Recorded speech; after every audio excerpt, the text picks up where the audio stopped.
हाँ तो बच्चों, इसमें पढ़ाते हैं हम कनपुरिया ट्रिक से एक रेनबो यानी इंद्रधनुष कैसे बनता है। बहुत ही सिंपल ट्रिक है और आप कभी नहीं भूल पाओगे, बस 1 मिनट देख लीजिए इसको।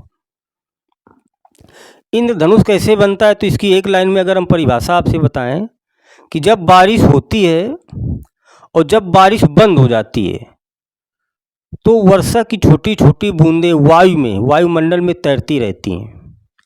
और वो जो वायु की बूंदें होती हैं, जल की बूंदें होती हैं जो वायु में तैरती रहती हैं, ये प्रिज्म का कार्य करती हैं। एक किसका काम करती हैं? प्रिज्म का। और जब सूर्य का प्रकाश इन्हीं बूंदों पर पड़ता है तो 7 रंग प्राप्त होते हैं, तभी इंद्रधनुष बनता है। क्योंकि प्रिज्म का काम करती हैं, तो प्रिज्म का क्या काम है? अगर कोई सूर्य का प्रकाश हम प्रिज्म से गुजारते हैं तो प्रिज्म क्या करता है? उन रंगों को अलग अलग कर देता है, 7 रंगों में अलग अलग कर देता है। तभी ये जो बूंदें होती हैं प्रिज्म का कार्य करती हैं, तभी 7 रंग उत्पन्न होते हैं, तभी इंद्रधनुष बनता है। तो सिंपल परिभाषा यही है कि जब बारिश के बाद हवा में छोटी छोटी बूंदें, पानी की बूंदें होती हैं, तो उन पर जब सूर्य की रोशनी पड़ती है तब इंद्रधनुष रेनबो बनता है। लेकिन रेनबो बनने में कितनी घटनाएं होती हैं उसको समझते हैं। पहली घटना होती है अपवर्तन। पहली घटना क्या होती है? अपवर्तन। ये मान लेते हैं कि वर्षा की बूंद है और प्रकाश आया, सूर्य का प्रकाश आया। जैसे ही वर्षा की बूंद के अंदर गया तो प्रकाश वायु से आ रहा, तो विरल है। वर्षा की बूंद क्या है? पानी क्या है? सघन है वायु की अपेक्षा। तो ये किरणें जो थी ये अभिलंब डाल दिया गया तो अभिलंब की ओर झुक जाती हैं। तो ये यहाँ पर जैसे सूर्य का प्रकाश बूंद पर पड़ता है तो उसका किरण का क्या हो जाता है? अपवर्तन हो जाता है। तो पहली घटना तो ये होती है, अपवर्तन होती। इसके बाद क्या होता है?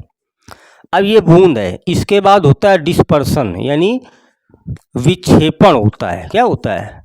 विक्षेपण। ये अब वो जो प्रकाश है वो 7 रंगों में अलग अलग हो जाता है। तो दूसरी घटना कौन सी होती है? डिस्पर्सन होती है, विक्षेपण होती है। ये 7 रंग कौन कौन से होते हैं? VIBGYOR, violet, indigo, blue, green, yellow, orange, red. क्या हो जाता है? प्रकाश का डिस्पर्सन हो जाता है। और तीसरी घटना क्या होती है?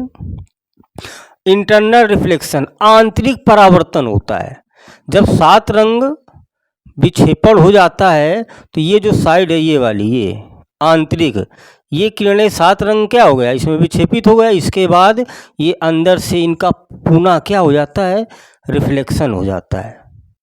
और रिफ्लेक्शन के बाद ये जब वायु में निकलती हैं, ये वायु में निकलती हैं तो इसका पुनः क्या हो जाता है? रिफ्रैक्शन, अपवर्तन होता है। तब ये 7 रंग प्राप्त होते हैं, तब इंद्रधनुष बनता है। तो इंद्रधनुष बनने में 4 घटनाएं होती हैं।